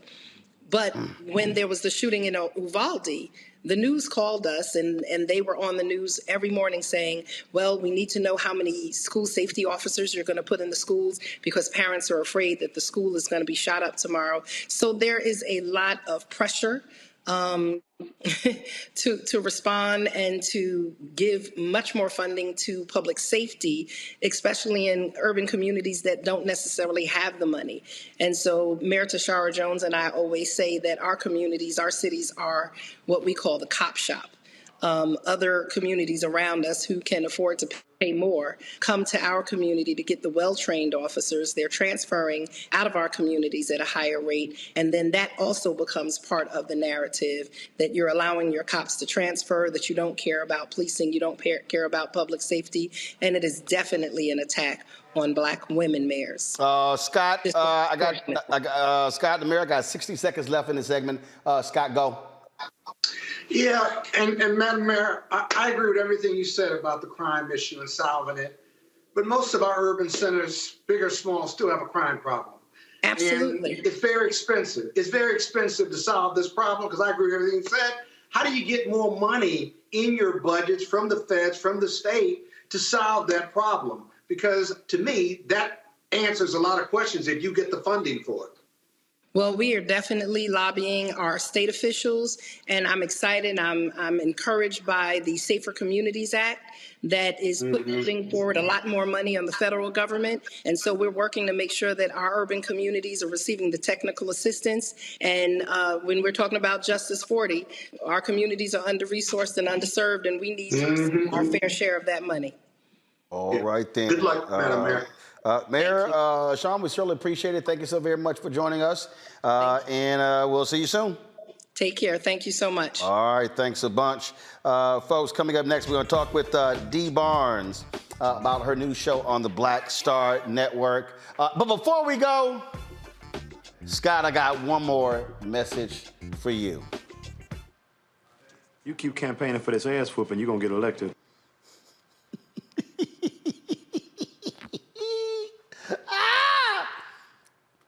Oh, you didn't hear? Oh, you didn't hear, Scott? No, you should run that again. I didn't hear it. Oh yeah. Oh no. I'm gonna run that again. Here we go. You keep campaigning for this ass whooping, you're gonna get elected.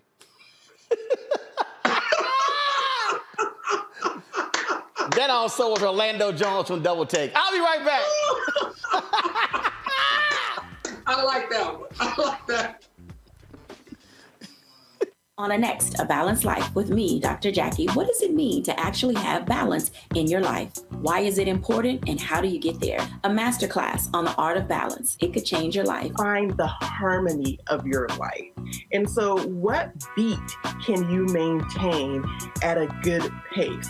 What cadence can keep you running that marathon? Because we know we're going to have, high levels, we're going to have low levels, but where can you find that flow, that harmonious pace? That's all next on A Balanced Life on Black Star Network. Up next on The Frequency with me, Dee Barnes, we're going to talk to Leslie Segar, a.k.a. Big Les, and talk about her incredible career as a dancer, choreographer, and VJ of Rap City. Magic Johnson was there, so half the NBA was there.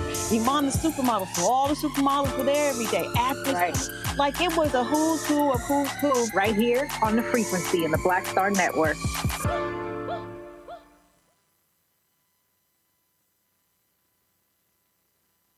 Hey, I'm Arnez Jake. Black TV does matter, dang it. Hey, what's up, y'all? It's your boy Jacob Lattimore, and you're now watching Roland Martin right now. Stay woke.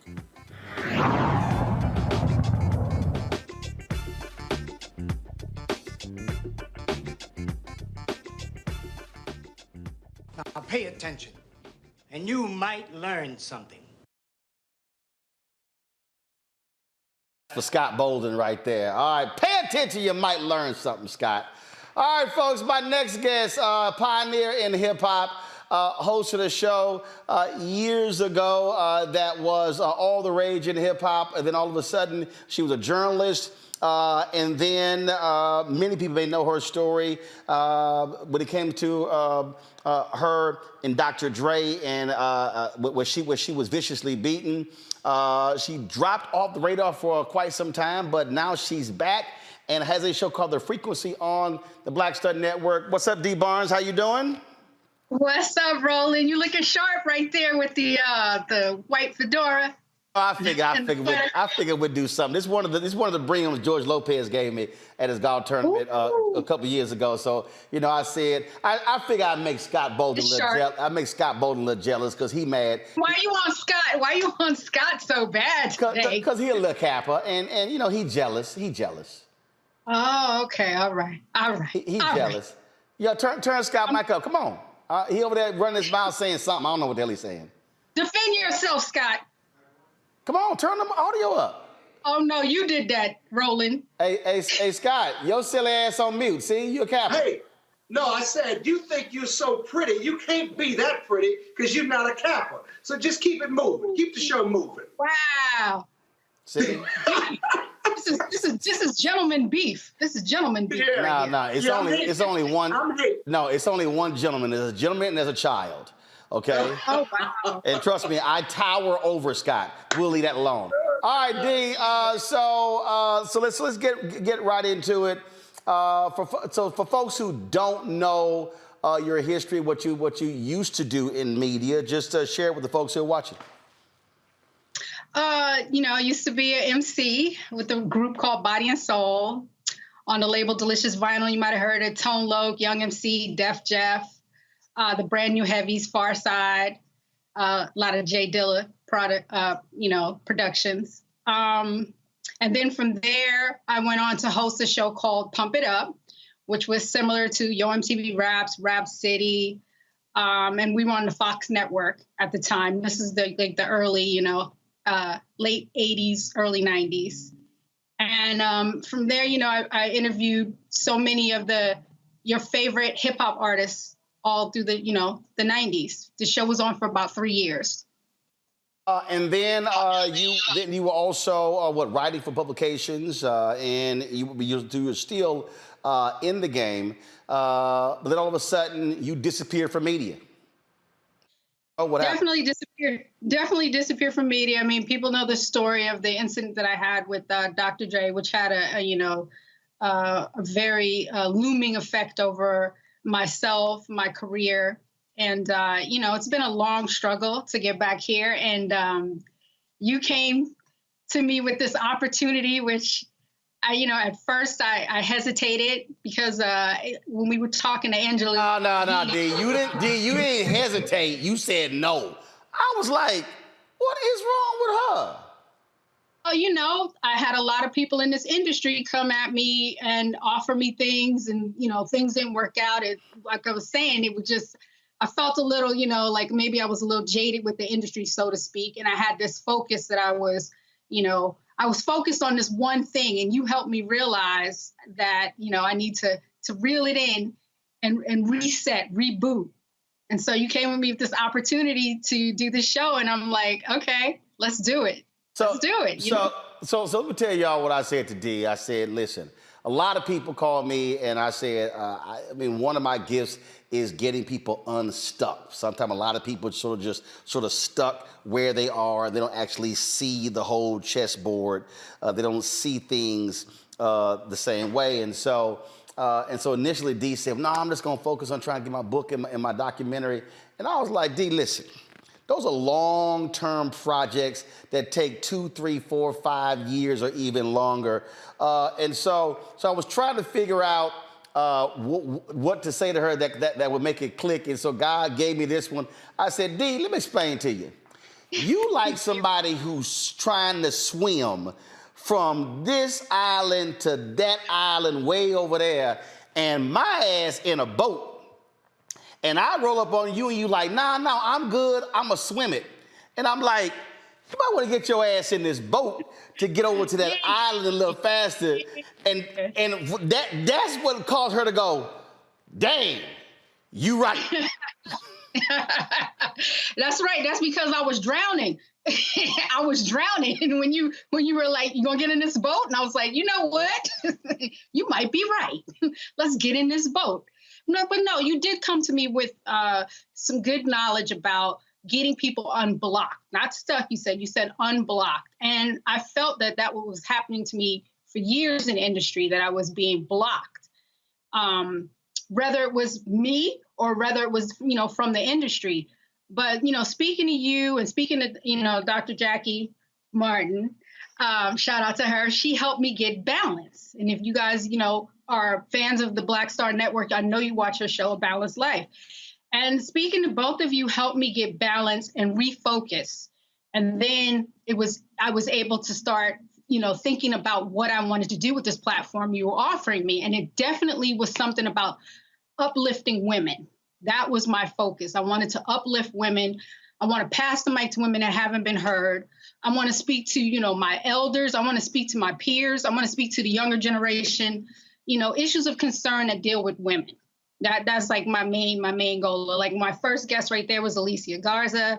I want to focus on books, because you see books are being banned left and right. So I really want to work with a lot of women, who work on, write books. And then you see, there goes Big Les. I also, being that it's the 50th anniversary of hip hop, I got to throw some hip hop in there. And I really want to talk to a lot of the legends in the game and a lot of the ones that have not been heard.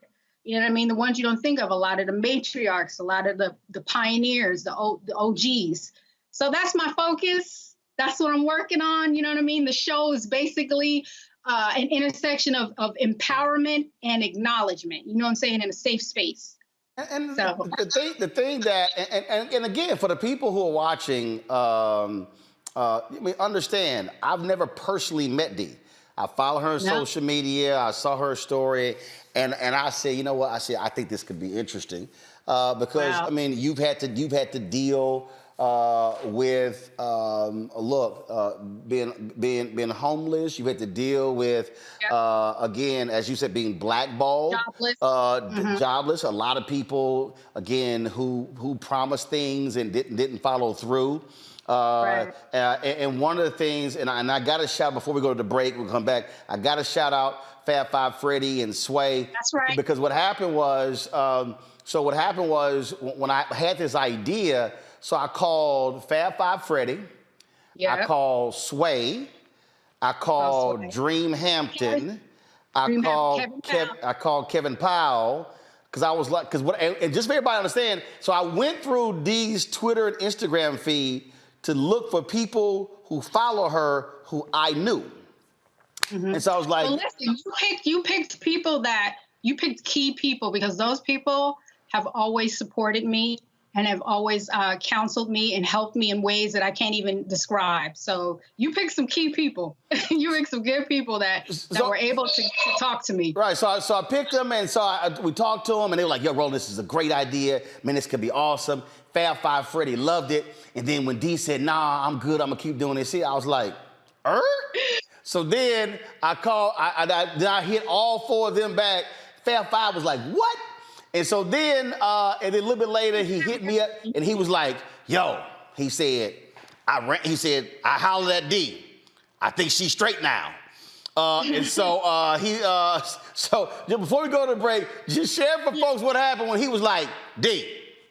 No, Fab Five is a great brother. You know what I'm saying? He's one of the brothers that I can, in the industry, is my hip hop brother for life, that I can call up and talk to, and he'll give me the straight up. You know what I mean? And it's just like you said, we hadn't met. So I really didn't know you. So as you were vetting me, I was vetting you too, brother. I was like, well, how is Roland? How is he? So it's weird because we haven't met, but I feel like I know you. You know what I mean? And you got a good review. You got a great review. Oh, I wasn't worried about that. I knew. I bet you wasn't. That's why you're in the White right now. I knew what we were going to do. I knew what we could do. And that's one of the reasons why, again, creating the platform is important, because to be able to do different things in different voices. Hold on one second. I got to go to break, pay some bills. We come back. My panel got some questions for you. We're talking with Dee Barnes. She's host of the new show on the Black Star Network, the new weekly show. But it's a weekly now. But we're going to move you 2 to 3 times a week. But hopefully in about 3 months, we're going to be actually daily. So the plan is for her to have a daily show here on the Black Star Network. It will be the 3rd daily show that we have. And so we'll chat with her next right here on Roland Martin Unfiltered. Back in a moment.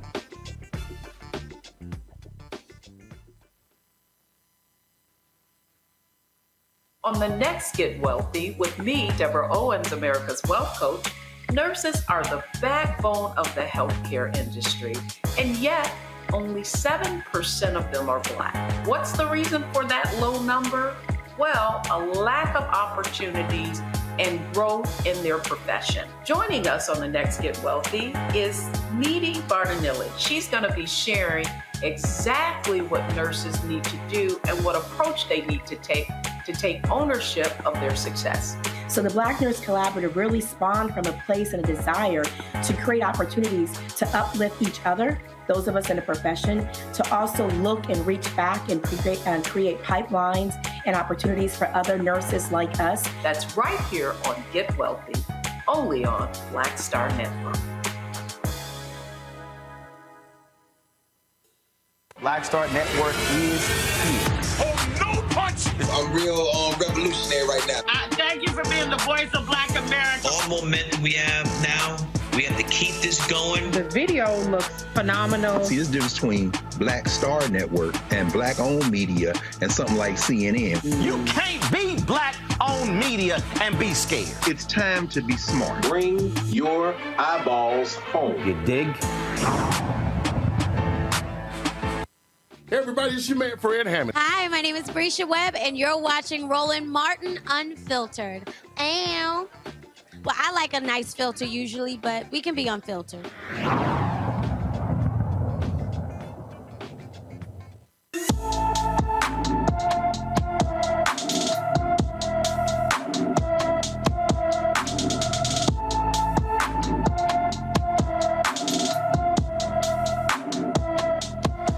Kira Ellis has been missing from Lyman, South Carolina since February 17th. The 17-year-old is 5 feet 4 inches tall, weighs 200 pounds, with black hair and brown eyes. Her hair was in black and orange braids when she was last seen.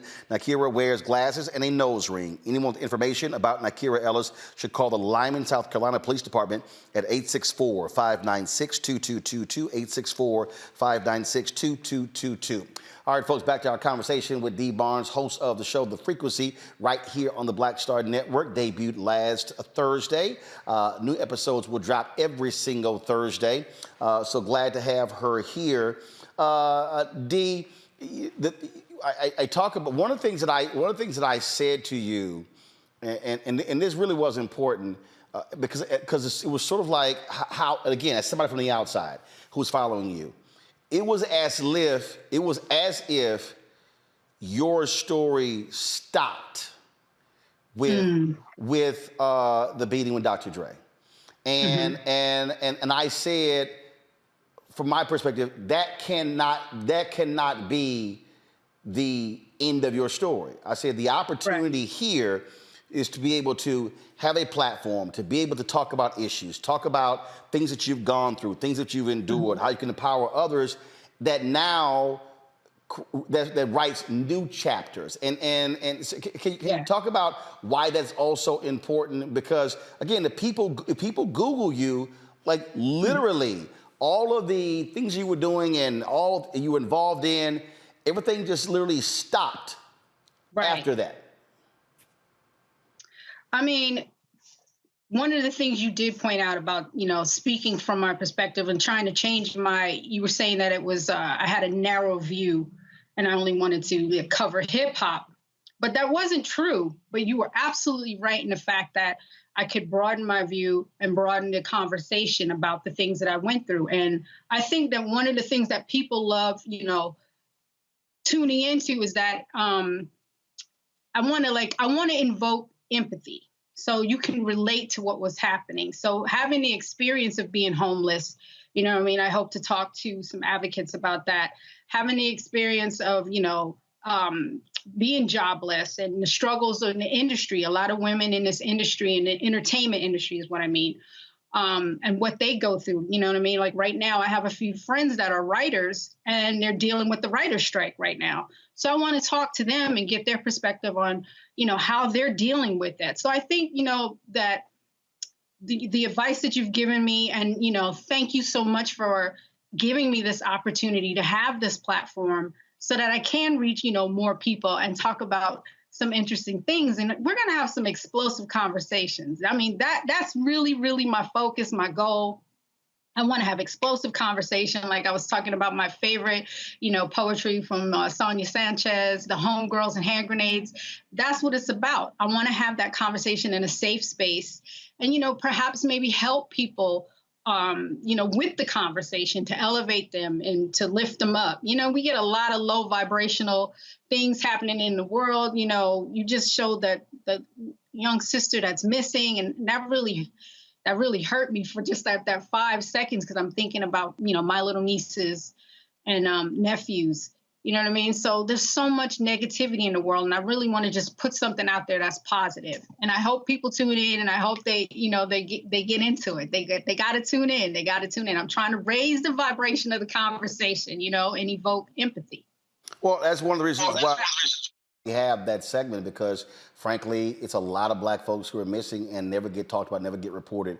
And so we do it every single day. Let's go to our questions. Rebecca, your question for Dee Barnes. Dee, thank you so much for joining us tonight. So there is a lot of former hip hop artists who are now transitioning into content creation. And so a lot of us listen to them. Like a lot of us devoured the Complex list that was listing the most influential hip hop artists who are now podcasters and other content. So you have Wallow and Gilly and Joe Budden and Matt Hoffa and Noriega. So based upon with how you're formatting your show, what will set you apart from some of the other folks in the game? Well, just the fact that you just named a lot of men in particular. I don't think enough women in hip hop get that platform. I don't think that they're heard at all. And that's one of my main focuses and goal is to pass the mic to, you know, women in hip hop, women in the music industry, women in entertainment. Just, you know, pass the mic to them and have them tell and share their stories and their struggles. You know what I mean? So, because we can all relate to that. But that's how I'm going to stand out from everybody else, because a lot of the focus is on the men. And then when we do talk to the women, there's only a few of them, you know? So I want to make sure we talk to as many people as I possibly can. And it's not that I'm not going to have men on the show.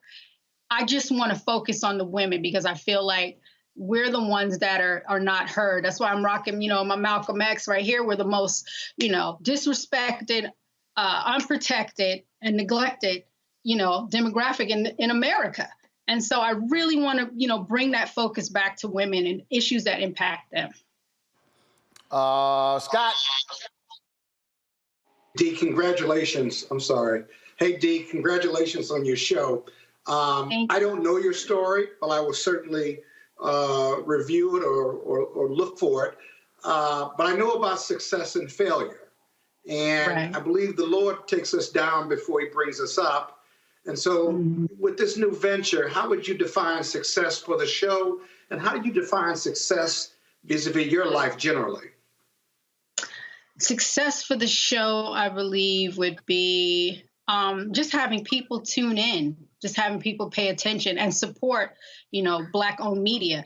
The fact that I was out for so long in the industry and I'm coming back on Black-owned media, you can't tell me there isn't a God. God is so good. And you know, it makes me so proud and happy to be part of this network.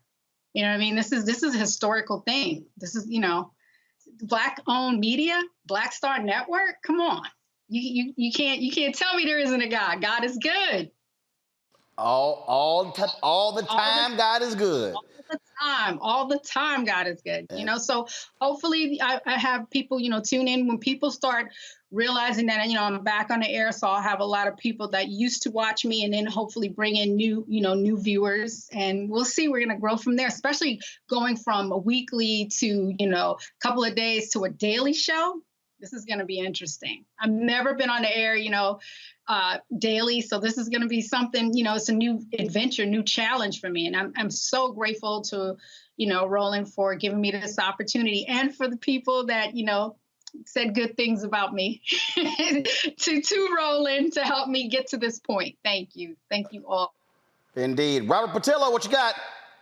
I want to kind of circle back to what you were saying about highlighting female MCs. Again, congratulations. We're all looking forward to the show coming up. But, you know, I think we've kind of had a race to the bottom with these Gen Z female MCs, with some of the lyrics, some of the visuals, etc. What can be done to highlight some of the positive female MCs and artists, particularly younger ones who are out there and who exist, but they're not getting the same attention as, you know, Suki Hana or Sexy Red or, you know, some of these more vulgar female rappers who are basically taking misogyny from male rappers and just wrapping it in female packaging and then making the same white executive rich as always. How can we highlight positive female MCs?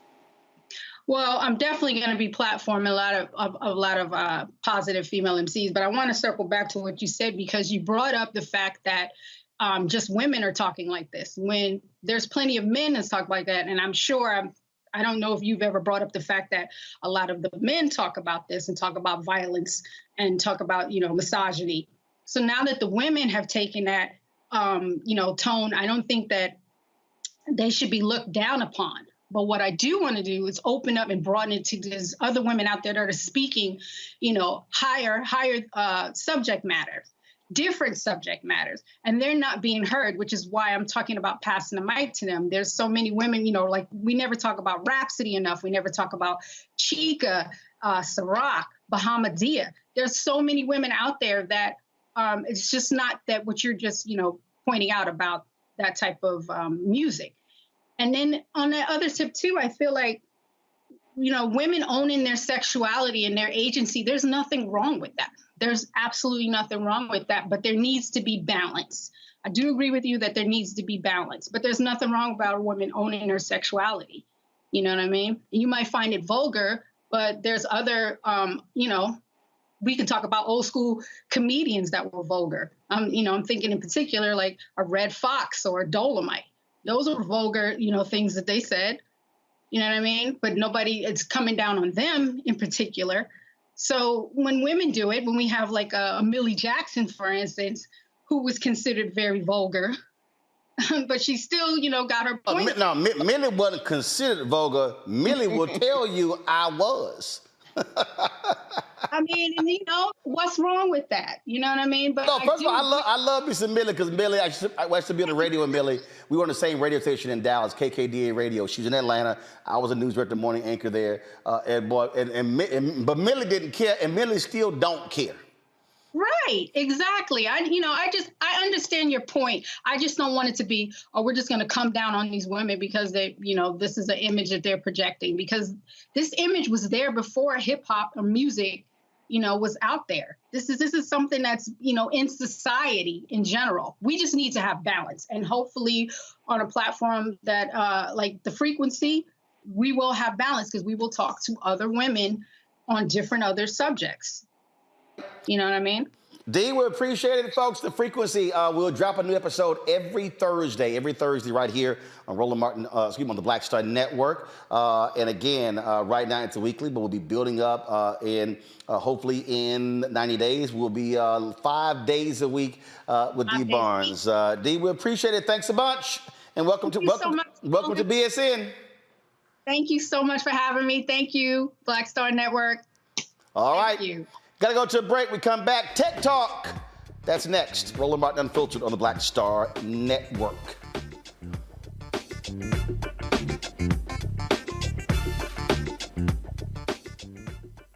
Up next on The Frequency with me, D Barnes, we're going to talk to Leslie Seagar, a.k.a. Big Les, and talk about her incredible career as a dancer, choreographer, and VJ of Rap City. Magic Johnson was there, so half the NBA was there.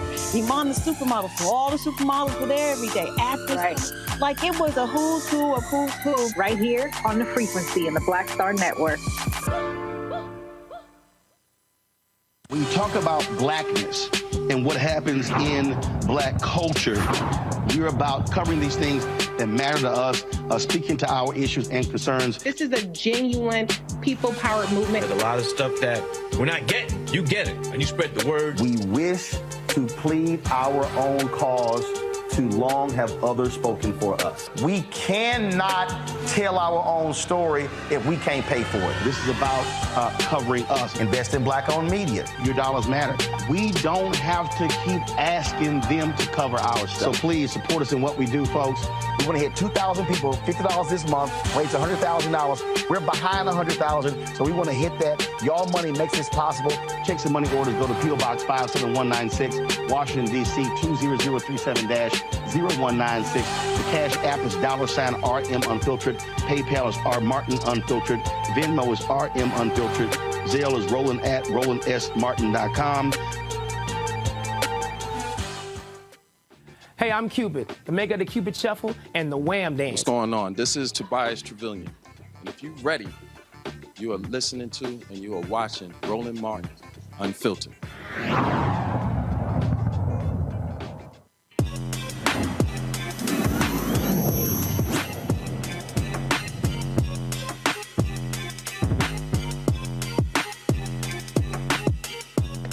Many folks are cash poor, meaning they have limited savings and live paycheck to paycheck.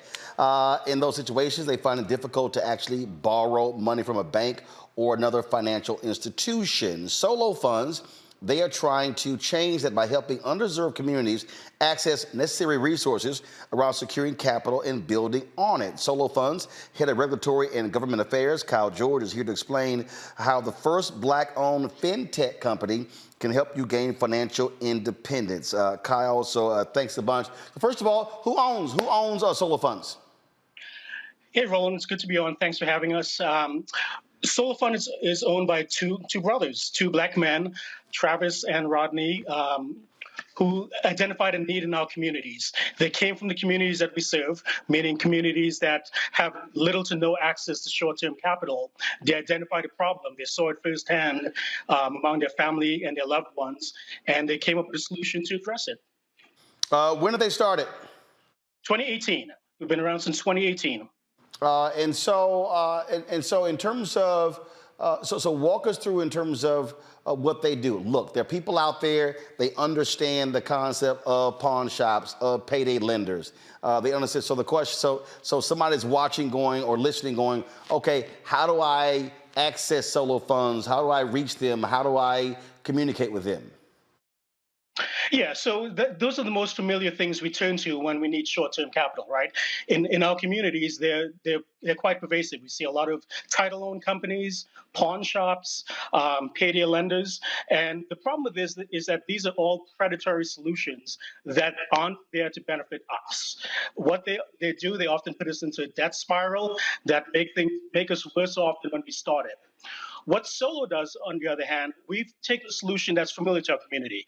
We've taken the same solution that we see in our churches, where we go to our neighbors to borrow money when we're in need. So Solo is a microloan community lending platform. And what that means is that we connect borrowers who need short-term loans with lenders who might have a little bit of extra cash this month and want to help out. So what the borrowers get is access to small dollar loans that banks aren't going to touch. We're talking about amounts as little as $20 up to $575, and the lenders in turn get to actually make some money instead of having their money sit stagnant in a bank account. So we're connecting people with each other, people who have money with people who need money, and help each other out. So the least amount you can access is $20 and the maximum is $575. Is that per 30 days? Is that, I mean, so what about that? Yeah, so that's a great question. So basically, we allow our users one loan at a time. So we allow our borrowers access to one loan at a time. We don't want them to overextend themselves. We want to make sure that they aren't getting into a situation where they can't repay. So as soon as they repay that loan, they're eligible to take another one out. So we've built a lot of safeguards into our product to make sure that our users don't get themselves in trouble. So the first thing we do when you're new to the platform, the amount you can borrow is smaller. You might be capped at, let's say, $100, for example. Once you satisfactorily pay that back, and to be clear, this is when I say short term, we're talking up to 35 days max. So you can tell me, hey, Roland, I want to borrow $20 for a week. I need gas money just to get to work this week. And you can say, yeah, I'll help you out. I'll do that. As soon as I pay you back that $20 in 7 days, I can then turn around and borrow more money when the need arises. So one loan at a time, but you can do it as often as you wish. So now y'all are operating, but then in several states, hey, they said slow down. DC, Connecticut, and others, because they didn't understand what your business model, because you're in a business that is regulated by the government. But those things have been cleared, correct? Yes. So to be clear, we've last week Friday we announced a resolution on and an ability to resume operations in the District of Columbia. That was really big. So that's one of the reasons I came on board with this company. I think the biggest problem that companies like us face is that regulators don't understand what we do. We're innovative, we're new, and by definition, new is unfamiliar. So what happened is when places like DC first looked at our model, they had concerns. Wait a minute, what do you mean you don't charge interest? That can't be right. So they asked us to pause operations. We voluntarily agreed to pause operations in DC specifically, and we spent the last few months talking it out with them. Hey, look, let me explain what we do, how we're different. And as a result of these discussions, we're able to announce our settlement last Friday. Questions from the panel. Scott, you're first. Hi, good evening. Listen, I'm based in D.C. Normally, the Attorney General's office goes after companies, payday loan companies for charging exorbitant interest. I didn't know they were going after those finance companies that don't. That's a bit surprising. But how do you make money at this? How does anybody make money with this business model? Yeah, there's several different ways that we make money. So first of all, borrowers have the option to donate money to us. We're familiar with that model. We see GoFundMe, when you donate to a charitable cause, when you fund a charitable cause, they say, hey, look, we have costs as a platform. Do you mind donating some money to pay our overhead? So we offer that to our borrowers as well. That's one of the ways we make money. The other thing we do is we want to make sure that our lenders have some sort of hedge against to make sure that the loans are paid. So what they can do, some lenders are given the option to insure the loan, if you will. It's not insurance; it's just an easy, familiar paradigm. But they can buy our solo protection. So if the borrower does not pay it, we will give them credit that allows them to regain most of their money. So the company makes money on that as well. So those are two of the ways that we make money right now. And as we grow as a company, we have some other ways that will come online. Rebecca. Thank you.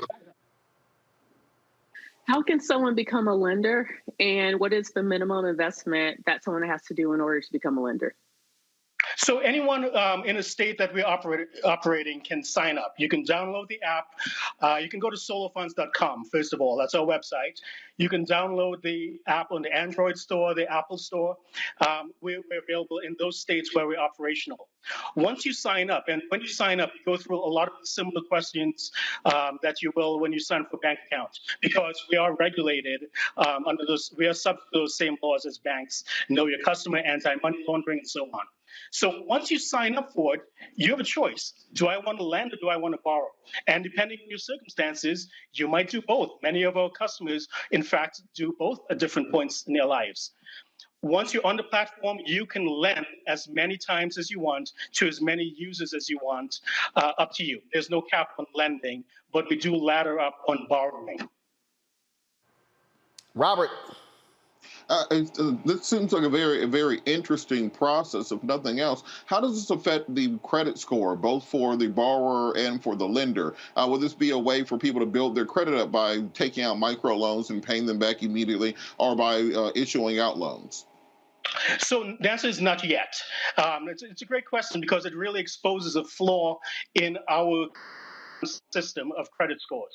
So we unfortunately, did I lose you? Like we keep going. We lost your video. I think we still have your audio. Go ahead.